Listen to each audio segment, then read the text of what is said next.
Hello guys, आप सभी का मेरे YouTube चैनल पर स्वागत है गाइस। तो आज की हमारी श्रृंखला है सीडीपी की, जिसमें हम मॉक टेस्ट करा रहे हैं। सीडीपी के मॉक टेस्ट जो कि एग्जाम पॉइंट ऑफ व्यू से मोस्ट इंपोर्टेंट है, और जो हमारा सीटेट आ रहा है उसके लिए मोस्ट इंपोर्टेंट क्वेश्चन है। और इस वीडियो को मिस मत करना गाइस, ये जो प्रत्येक क्वेश्चन इसका बहुत ही ज़्यादा इंपॉर्टेंट है, और जो कि आपके टेट एग्जाम की जो सीटेट है गाइस, उसमें आपकी सफलता के लिए बहुत ही ज़्यादा कारगर साबित होगी। तो चलिए हम स्टार्ट करते हैं। इसमें हमारा पहला क्वेश्चन है, हम इधर उधर की बात ना करते हुए अपने क्वेश्चन पर आते हैं। तो हमारा पहला क्वेश्चन है,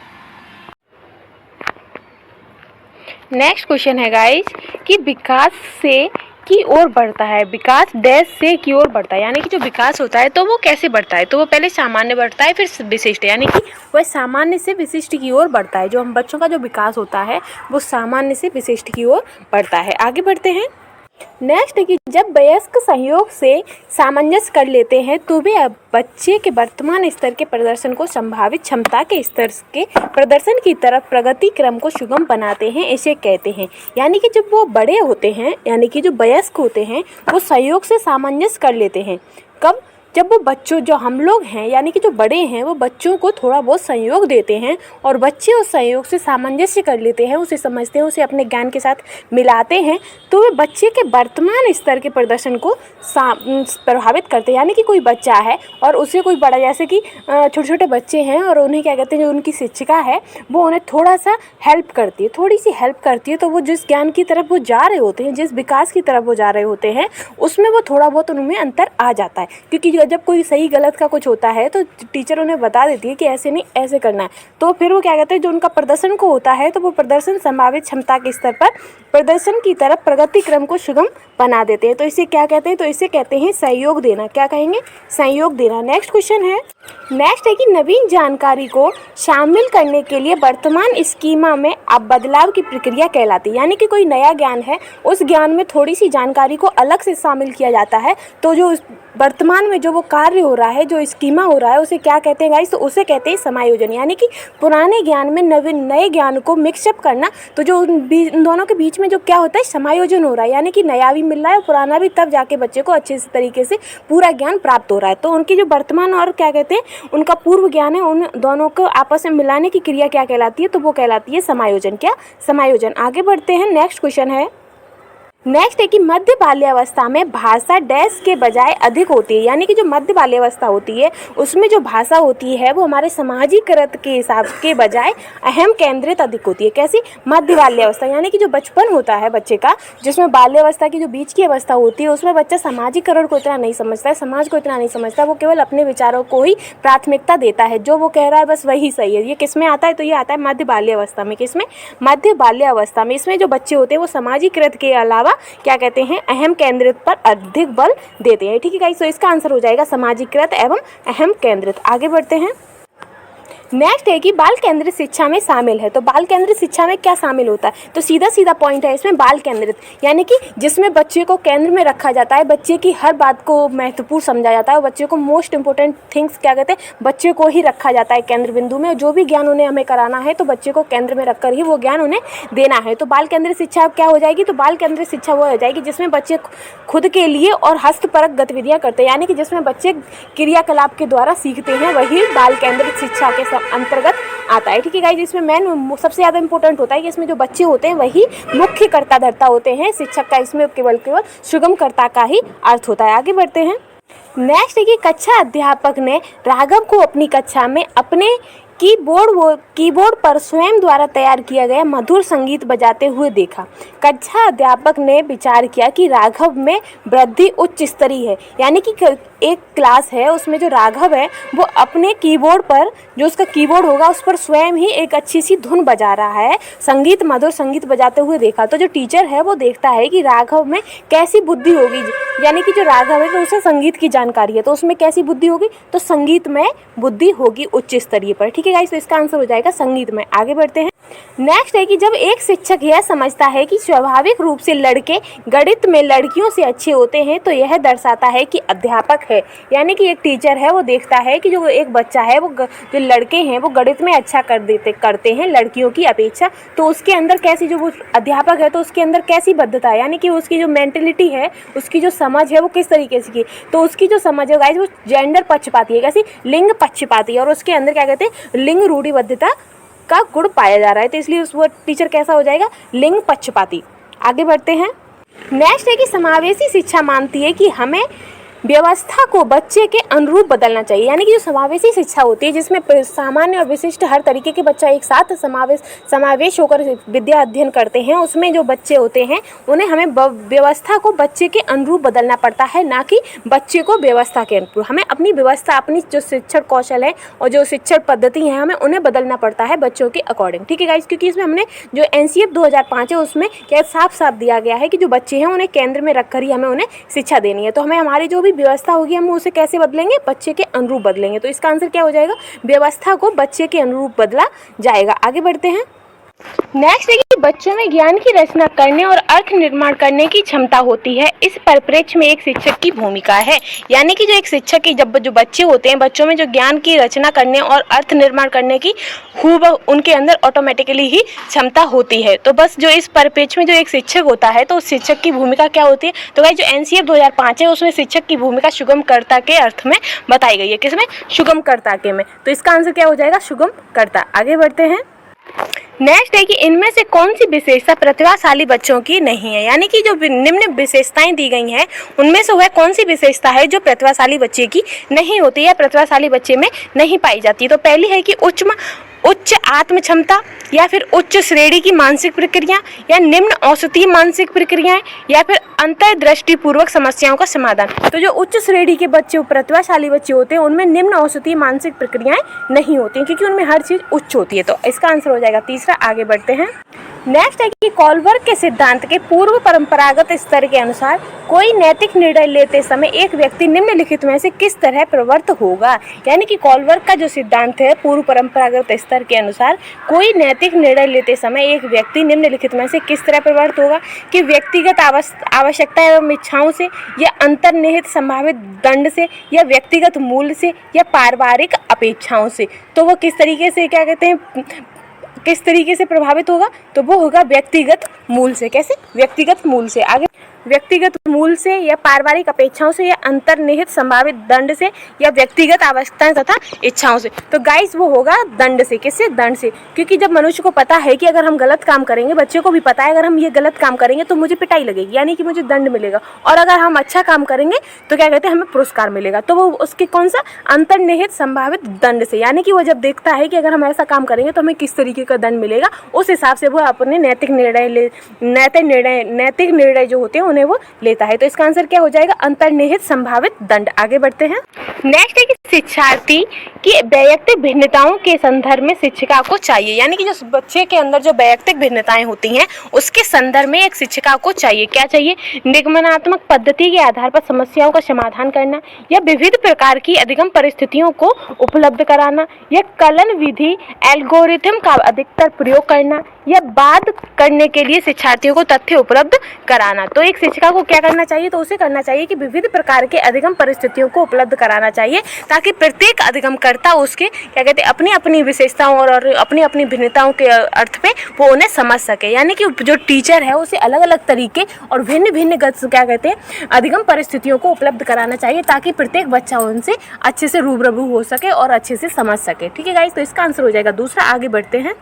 नेक्स्ट है कि निम्नलिखित में से कौन सा बाल विकास का एक सिद्धांत नहीं है। इनमें से वह कौन सा सिद्धांत है जो कि बाल विकास के सिद्धांत नहीं है। तो वो पहला है कि विकास के सभी क्षेत्र महत्वपूर्ण होते हैं। तो हाँ, विकास के सभी क्षेत्र महत्वपूर्ण होते हैं। फिर है कि सभी विकास एक क्रम का पालन करते हैं। तो हाँ, ये है कि जो विकास होता है वो हमारा एक के बाद एक होता है, ये अपने क्रमबद्धता का पालन करते हैं। फिर है कि सभी विकास परिपक्व तथा अनुभव की अंतःक्रिया का परिणाम होते हैं। तो ये सही है। फिर है कि विकास तथा अधिगम एक समान गति से आगे बढ़ते नहीं, जो विकास और अधिगम है वो अलग अलग गति से आगे बढ़ते हैं। ठीक है गाइस, तो इसका आंसर हो जाएगा चौथा, जो कि बाल विकास के सिद्धांत नहीं है। तो कौन सा हो जाएगा, चौथा सिद्धांत नहीं है। आगे बढ़ते हैं। नेक्स्ट है कि निम्नलिखित में से कौन सा आकलन करने का सर्वाधिक उपयुक्त तरीका है। इनमें से वह कौन सा है तरीका है जो कि आकलन करने का सर्वाधिक उपयुक्त तरीका है। तो पहला है कि आकलन शिक्षण अधिगम में अंतर्निहित प्रक्रिया है, या आकलन सत्र की समाप्ति कर करना चाहिए, या फिर आकलन एक शैक्षणिक सत्र में 2 बार करना चाहिए, शुरू में और अंत में। यह आकलन शिक्षक के द्वारा नहीं बल्कि किसी बाह्य एजेंसी के द्वारा करना चाहिए। यानी कि जो आकलन है वो शिक्षण अधिगम में अंतर्निहित प्रक्रिया है। तो इसका आंसर हो जाएगा हमारा पहला है, क्योंकि जो आकलन होता है वो शिक्षण के अंतर्गत ही हम उसका अगर किसी का आकलन करते जाएं तो वो सबसे अच्छा तरीका होता है। आगे बढ़ते हैं। नेक्स्ट है कि निम्नलिखित में से कौन सा सृजनात्मकता से संबंधित है। तो इनमें से वह क्या है जो कि सृजनात्मकता से संबंधित है। सृजनात्मक यानी कि कोई बच्चा एक ही चीज़ को नए नए तरीकों से बनाना चाहता है तो वो हमारा सृजनात्मक हो जाता है, रचनात्मक हो जाता है। तो ये जब विचार उसके चारों दिशाओं में जब चल रहे हैं तो वो क्या हो जाएगा, जो उसका ज्ञान है वो अपसार कर रहा है, जो उसका चिंतन है वो अपसारी चिंतन है। तो सृजनात्मकता से संबंधित क्या हो जाएगा, अपसारी चिंतन। तो इसका आंसर क्या हो जाएगा, दूसरा। आगे बढ़ते हैं। नेक्स्ट है कि बच्चों के बारे में निम्नलिखित कथनों में से किस कथन से वाइगोत्स्की संबंधित है। यानी कि जो ये निम्न कथन दिए गए हैं इनमें से वह कथन कौन सा है जिससे वाइगोत्स्की सहमत है। तो पहला है कि बच्चे तब सीखते हैं जब उनके लिए आकर्षक पुरस्कार निर्धारित किए जाए। यानी कि जब बच्चों के सामने हम अच्छे अच्छे उपहार रख दें, जैसे कि कोई बच्चा है और उसके सामने हम बहुत सारी चॉकलेट रख दें और उससे कहें कि अगर तुमने यह काम कर लिया तो हम तुम्हें चॉकलेट देंगे, ये सबसे अच्छा तरीका होगा। यह बच्चे समवयस्कों और वयस्कों के साथ सामाजिक अंतःक्रियाओं के माध्यम से सीखते हैं। या फिर बच्चों को बड़े लोगों के साथ बिठाना चाहिए और उनसे वह अंतःक्रिया और चर्चा करके वो अच्छे से सीख सकते हैं। या फिर बच्चों के चिंतन को तब समझा जा सकता है जब प्रयोगशाला में पशुओं पर प्रयोग किया जाए। या फिर बच्चों का जो अधिगम है और उन्हें तब समझ सकते हैं जब बच्चा किसी जानवर पर क्या कहते हैं, प्रयोग करे। या बच्चे जन्म से शैतान होते हैं और उन्हें दंड देकर नियंत्रित किया जाता है। या फिर वो ऐसा हो सकता है कि जो बच्चे होते हैं वो शुरुआत जन्म से ही शैतान यानी कि शरारती होते हैं और उन्हें दंड देकर सुधारा जा सकता है। तो इनमें से जो वाइगोत्स्की हैं वो कहते हैं कि बच्चे समवयस्कों और वयस्कों के साथ सामाजिक अंतःक्रिया के माध्यम से सीखते हैं। तो इसका आंसर क्या हो जाएगा, इसका आंसर हो जाएगा दूसरा। आगे बढ़ते हैं। नेक्स्ट है बच्चे, यानी कि इनमें से हमें देखना है कि बच्चों में कौन से गुण पाए जाते हैं। तो पहला है कि चिंतन में बच्चे चिंतन वयस्कों की भांति होते हैं और ज्यों-ज्यों वे बड़े होते हैं उनके चिंतन में गुणात्मक वृद्धि होती है। या फिर वे जिज्ञासु प्राणी होते हैं जो अपने चारों ओर के जगत को खोजने के लिए अपने ही तर्कों और क्षमताओं का उपयोग करते हैं।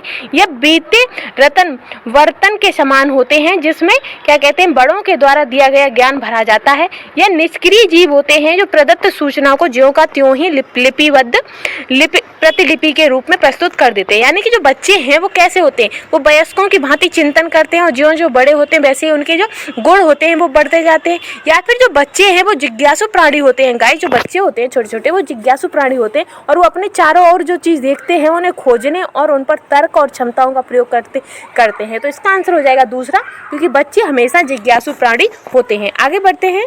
नेक्स्ट है कि बच्चों की त्रुटियों के बारे में निम्नलिखित में से कौन सा कथन सत्य है। यानी कि जो बच्चे त्रुटियां करते हैं, गलतियां करते हैं, तो उनसे इनमें से कौन से शब्द है जो सही है।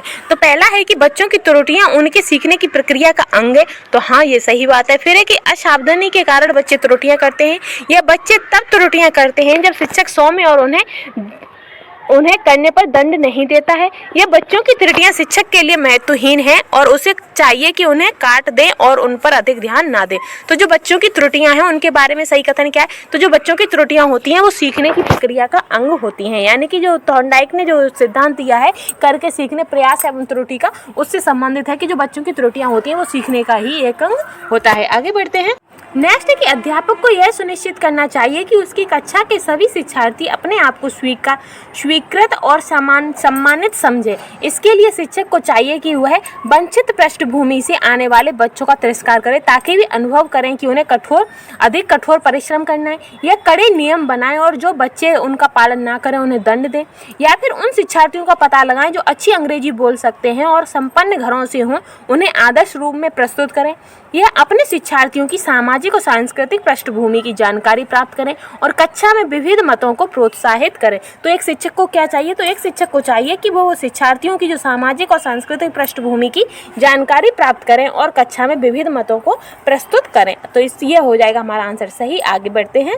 नेक्स्ट है कि सुरेश सामान्य रूप से एक शांत कमरे में अकेले पढ़ना चाहता है, जबकि मदन एक समूह में अपने मित्रों के साथ पढ़ना चाहता है। यह उनके में भिन्नता के कारण है। ये कैसी भिन्नता के कारण है? जो सुरेश है वो सामान्य रूप से शांत कमरे में अकेले बैठकर पढ़ना चाहता है, वहीं मदन है वो समूह में अपने मित्रों के साथ पढ़ना चाहता है। तो उनके बीच में जो भिन्नता का कारण है तो वो कैसा है, तो वो अधिगम शैली का है। कैसा? अधिगम शैली का। तो इसका आंसर क्या हो जाएगा? तीसरा। ठीक है गाइस, आगे बढ़ते हैं। नेक्स्ट है कि अध्यापक को यह सुनिश्चित करना चाहिए कि उसकी कक्षा के सभी शिक्षार्थी अपने आप को स्वीकृत और सम्मानित समझें। इसके लिए शिक्षक को चाहिए, तो इसके लिए शिक्षक को क्या चाहिए, उसे अपने शिक्षार्थियों की सामाजिक और सांस्कृतिक पृष्ठभूमि की जानकारी प्राप्त करे और कक्षा में विविध मतों को प्रोत्साहित करे। आगे बढ़ते हैं। नेक्स्ट है कि भारत में भाषिक विभिन्नताएं बहुत हैं। इस संदर्भ में विशेषकर कक्षा 1 और कक्षा 2 के प्राथमिक स्तर पर बहुभाषिक कक्षाओं के बारे में सर्वदा उपयुक्त कथन होगा। यानी कि जो हमारा भारत है वो बहुभाषिक है, तो उसमें जो कक्षा 1 और कक्षा 2 के जो प्राथमिक स्तर पर जो बच्चे पढ़ने आते हैं, बहुभाषिक कक्षाओं के बारे में सबसे ज़्यादा उपयुक्त कथन कौन सा होगा कि विद्यालय में उन्हीं बच्चों को प्रवेश दिया जाए जिनकी मातृभाषा वही हो जो शिक्षा के लिए अपनाई जा रही हो, या फिर शिक्षार्थियों को अपनी मातृभाषा या स्थानीय भाषा का प्रयोग करने पर दंडित किया जाए, या फिर शिक्षक को सभी भाषाओं का सम्मान करना चाहिए और सभी भाषाओं में अभिव्यक्ति के लिए बच्चों को प्रोत्साहित करना चाहिए, या फिर जो बच्चे कक्षा में मातृभाषा का उपयोग करते हैं अध्यापक को उनकी उपेक्षा करनी चाहिए। तो इनमें से सबसे बेस्ट ऑप्शन कौन सा होगा, तो इसमें सबसे बेस्ट ऑप्शन है कि जो शिक्षक है उसे सभी भाषाओं का सम्मान करना चाहिए और सभी भाषाओं में अभिव्यक्ति के लिए बच्चों को प्रोत्साहित करना चाहिए, क्योंकि जो बहुभाषिकता है उसे शिक्षक को एक अपने संसाधन के रूप में लेना चाहिए। आगे बढ़ते हैं। नेक्स्ट है कि प्रकृति पोषण विवाद में प्रकृति से क्या आशय है। जो प्रकृति पोषण विवाद है उसमें प्रकृति से क्या आशय है कि जैविक विशेषताएं या वंशानुक्रम सूचनाएं या फिर हमारे आसपास का वातावरण या एक व्यक्ति की मूल वृत्ति या भौतिक और सामाजिक संसार की जटिल शक्तियां। तो प्रकृति पोषण पर क्या प्रकृति का क्या अभिप्राय है, तो प्रकृति का अभिप्राय है जैविक विशेषताओं या वंशानुक्रम सूचनाएं। ठीक है गाइस, आगे बढ़ते हैं। नेक्स्ट है कि जनसंचार माध्यम सामाजिकरण का एक महत्वपूर्ण माध्यम बनता जा रहा है। तो नीचे कथनों में से कौन सा है जो उपयुक्त कथन है, तो पहला है कि सामाजिकरण केवल माता पिता और परिवार के द्वारा ही किया जा सकता है। यह संचार के माध्यम पदार्थों और विज्ञापन और विक्रय के लिए एक अच्छा माध्यम है। यह जनसंचार माध्यमों की पहुंच बढ़ रही है और जनसंचार माध्यम अभिवृत्तियों, मूल्यों और विश्वासों को प्रभावित करता है। यह बच्चे संचार माध्यमों के साथ प्रत्यक्ष रूप से अंतःक्रिया नहीं पाते हैं। तो इनमें से कौन सा है जो कि एक अच्छा उपयुक्त कथन है, तो वो है तीसरा कि जनसंचार माध्यमों की पहुंच बढ़ रही है और जनसंचार माध्यम से अभिवृत्तियों, मूल्यों और विश्वासों को भी प्रभावित किया है। तो इसका आंसर हो जाएगा तीसरा। आगे बढ़ते हैं। नेक्स्ट है कि बच्चे किस प्रकार से सीखते हैं। नीचे कथनों में से कौन सा कथन है जो इस विषय के बारे में सही नहीं है, तो इनमें से वह कौन सा कथन है जो सही नहीं है कि बच्चे कैसे सीखते हैं। तो बच्चे तब सीखते हैं जब वे संज्ञानात्मक रूप से तैयार होते हैं, या बच्चे केवल कक्षा में सीखते हैं। तो केवल आ गया गाइस, तो सीटेट में जो केवल होता है वो हमेशा निगेटिव होता है। क्या निगेटिव थॉट होता है और ये आंसर कभी सही नहीं होता है, लेकिन इसमें नहीं पूछा है क्या सही नहीं है, तो केवल शब्द आ गया, यही हमारा आंसर हो जाएगा। ठीक है गाइस, ये इसका लीक पॉइंट है, क्या कहते हैं, केवल। ठीक, आगे बढ़ते हैं। नेक्स्ट है कि प्राथमिक विद्यालय शिक्षक को अपने शिक्षार्थियों को प्रेरित करने के लिए निम्नलिखित में से किस रणनीति को अपनाना चाहिए। तो किस रणनीति को अपनाना चाहिए कि प्रत्येक गतिविधि के प्रेरक के रूप में प्रोत्साहन, पुरस्कार और दंड का प्रयोग करना चाहिए, या प्रत्येक शिक्षार्थी में अंक लाने के लिए स्पर्धा को प्रोत्साहित करना चाहिए, या बच्चों को उनकी रुचियों के अनुसार अपने लक्ष्य निर्धारित करने और उन्हें पाने के लिए उद्यम में सहायता करनी चाहिए, या पूरी कक्षा के लिए मानक लक्ष्य निर्धारित करना और उनकी उपलब्धि के आकलन के लिए कठोर मानदंड निर्धारित करना। तो इसमें किसमें बच्चे को प्राथमिकता दी गई है, तो वो दी गई है तीसरे ऑप्शन में, जिसमें कहा गया है कि बच्चों को उनकी रुचि के अनुसार अपने लक्ष्य निर्धारित करने और उन्हें पाने के लिए उद्यम में सहायता करनी चाहिए। और सीटेट में मेन पॉइंट होता है कि बच्चे केंद्र में हो, और इसी ऑप्शन में बच्चा केंद्र में है, तो ये आंसर हो जाएगा हमारा सही। आगे बढ़ते हैं। नेक्स्ट है कि निम्नलिखित में से कौन सा समाजीकरण का एक प्रमुख कारक है। तो इनमें से कौन सा है जो समाजीकरण का प्रमुख कारक है, तो वो है परिवार। परिवार हमारा समाजीकरण का प्रमुख कारक है। ठीक है गाइस, आगे बढ़ते हैं। नेक्स्ट है कि बच्चों को समूह कार्य देना एक प्रभावी शिक्षण रणनीति है, क्योंकि छोटे समूह में कुछ बच्चों को दूसरे बच्चों पर हावी होने की अनुमति होती है, या इससे शिक्षक का काम कम हो जाता है, या सीखने की प्रक्रिया में बच्चे एक दूसरे से सीखते हैं और परस्पर सहायता भी करते हैं, या बच्चे अपना काम जल्दी करने में समर्थ होते हैं। तो बच्चों के समूह कार्य देना एक प्रभावी शिक्षण रणनीति है, क्योंकि जो सीखने की प्रक्रिया होती है वो बच्चे एक दूसरे के साथ बैठकर और एक दूसरे से चर्चा कर परस्पर सहयोग कर अच्छे तरीके से सीखते हैं। तो इसका बेस्ट ऑप्शन हो जाएगा आंसर था। आगे बढ़ नेक्स्ट है कि एक औसत बुद्धि वाला बच्चा यदि भाषा को पढ़ने एवं समझने में कठिनाई प्रदर्शित करता है तो यह संकेत देता है कि बच्चा का लक्षण प्रदर्शित कर रहा है, यानी कैसा, उसे पढ़ने और समझने में, तो उसे कैसा होगा, पढ़ना और समझना, यानी कि पठन अक्षमता, यानी कि उसे होगी डिसलेक्सिया से ग्रसित होगा बच्चा, ठीक है, किससे, डिसलेक्सिया। तो गाइस हमारी जो क्या कहते हैं CDP की जो मॉक टेस्ट की सीरीज थी वो हमारी यहीं समाप्त होती है। अगर आपको मेरे द्वारा पढ़ाई हुआ अच्छा लगता है और समझ आता है तो प्लीज़ मेरे चैनल को लाइक शेयर एंड सब्सक्राइब कर दीजिएगा। Thank you guys.